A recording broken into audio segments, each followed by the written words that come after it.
Hey, this is James from Read More Comics. I recently stopped by my LCS Buy Me Toys in beautiful Mishawaka, Indiana, picked up all my pulls for the week, and I'd like to share what I picked up.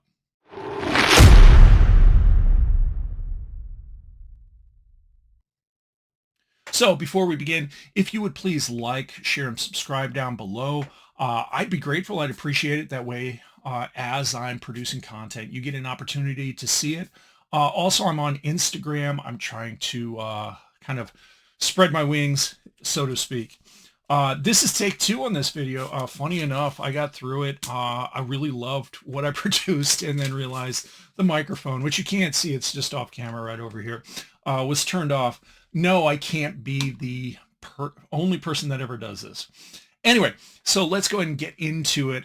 This past Wednesday on New Comic Book Day, I stopped by my LCS, Buy Me Toys, Mishawaka, Indiana. I've been trying to make that a habit. Sometimes it's difficult to do that. I do clean out my pull box regularly for those people who don't know what a pull box is. A pull box is just a file of all the books you pre-order and order you're subscribing to. Um, LCSs pay for those on the front end, and so they're waiting for you to pick them up. And Casey and Kelly at Buy Me Toys, they're just awesome. And I don't want to have them sit on my books longer than I need to.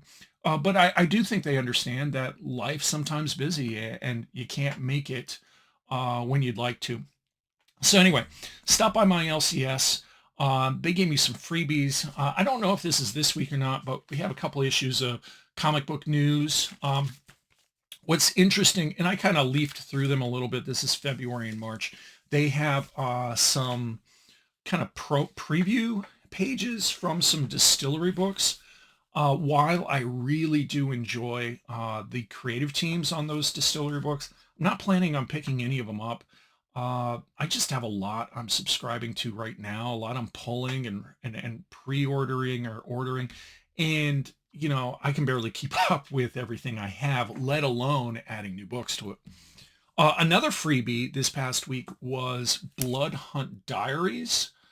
This, as it says down below, it's kind of previewing the big summer event that Marvel is putting out.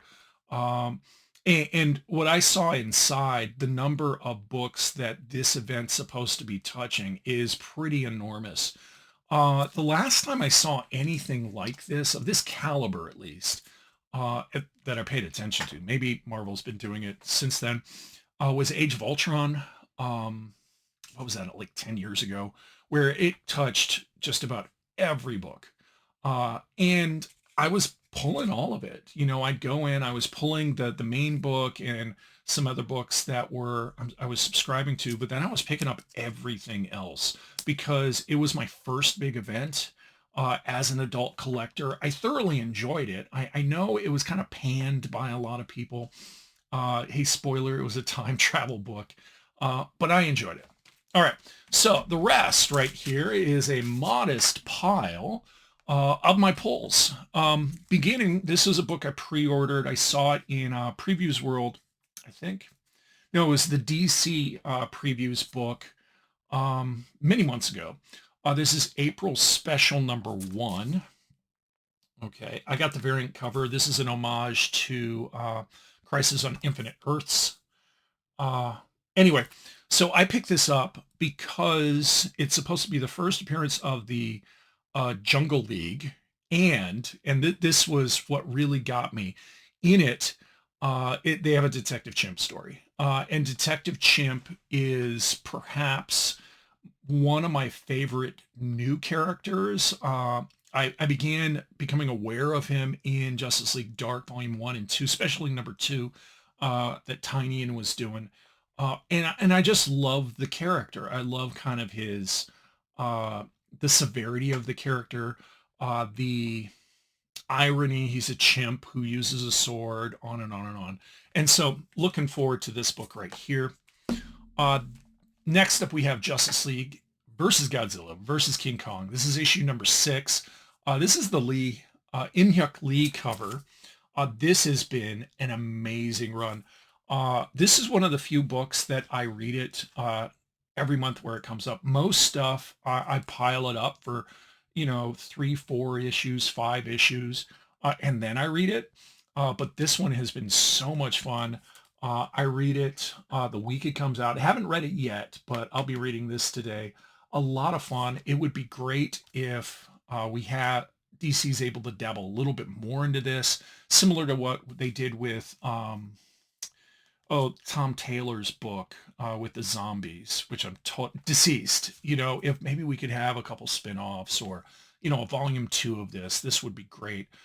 It's been a lot of fun though, and it's definitely a kind of not a what if book, but it's more of an alternate reality type book. It's not in continuity at all, but it is a great way to get people excited for the Godzilla King Kong movie coming out this Friday.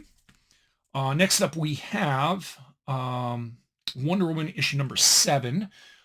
This is the Tom King run, which has been really good.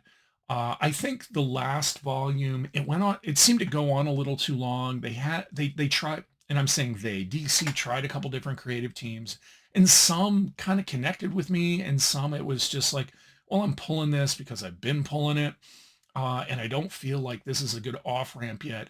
But when I heard Tom King was coming out of the book, I added this new volume.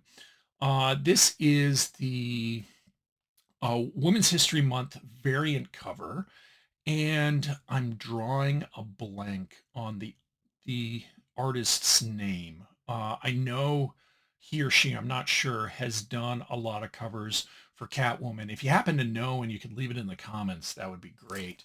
So here we got number 7. Just love the red on that and how it frames Diana. Okay, going into a couple Marvel books, we have Fantastic Four issue number 19. This is the current Ryan North run, Alex Ross cover. This is a great on-ramp if anybody's looking for a Fantastic Four volume to enter in, especially for modern readers. It's only 18 issues in. It's one of those kind of slow burns that's flying under the radar for a lot of different people. Ryan North has been telling these quirky little stories with the first family that totally make sense and seem to be detached from kind of superhero comic tropes. Highly recommend this book. And Alex Ross on the cover is just icing on the cake.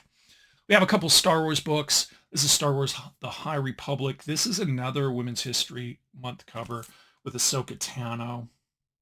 This has been a fun read too. It's definitely outside of the Skywalker saga. If you're not familiar with it, the High Republic existed it's not even the old Republic. It's like 1,000 years before the saga. And so you're being introduced to some new enemies.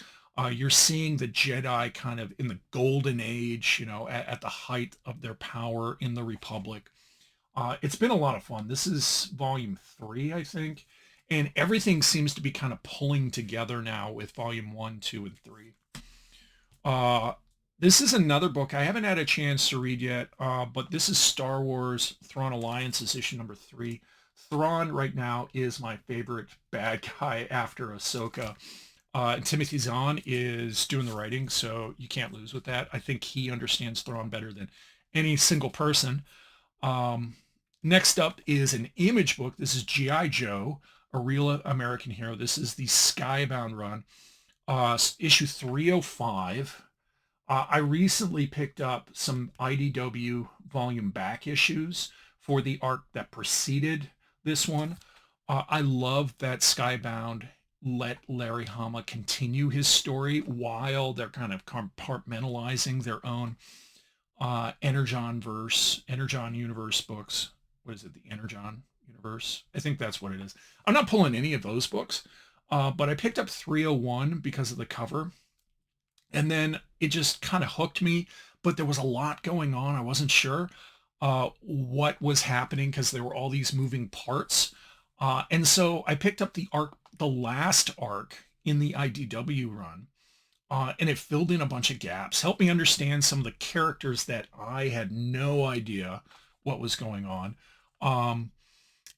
And it's really kind of tapping into some nostalgia. Like I can see myself, maybe not now, but soon, us looking for the other, 295 issues of G.I. Joe, just because I was that 80s kid. I have downstairs in a tote, I have G.I. Joes, I have the base, I have all these vehicles and stuff like that. I don't think I'm going to ever put them up on display because they take up a ton of space, but uh, I can see myself getting into collecting Hama's run on this at the very least. So there's 305. Next up, we got Man's Best, issue number 1. This is the FOC cover. This is clearly a J. Lee cover, just from the side profile that's typical. But unlike a lot of them where like the figure, whoever is in the foreground is just immobile, like sitting or standing. This is an action shot. Um, I'm a dog person, and I had a cat for a good 15 years. My wife and I raised from a kitten all the way up to the point where she had to leave us. And I'm finding that in the point of my life I'm in, I like dog and cat stories. Looking forward to Feral, which is coming out soon. And I'm also pulling Animal Pound by Tom King. This one right here is what Pikachu. Uh, anyway, he's on the writing. He did something else. I'm drawing a blank. Oh, he did. It was that one noir story set in California. That was an amazing story. Drawing a blank on it. I'll remember it right after I'm done on this video. So anyway, the pug right here strapped to a rocket sold me, and then we have a cat and a Mac. Okay, you can't beat that. So I'm looking forward to reading this. Oh, what is the name of that? I think Amazon picked up the rights to that. Last up is Savage Red Sonja, issue number 5. These are all books. This entire run, I think it only has one issue left. I got because Frank Cho was doing the covers, and I think Frank Cho does an amazing Red Sonja. But after that, as I started reading it, it's just a great story. So that's it. Thank you for watching my video. I appreciate you spending time listening to me ramble on. If, again, you would like, share, subscribe down below. You can also find me on Instagram. I'd really appreciate that. Please don't forget to read more comics and have a great day.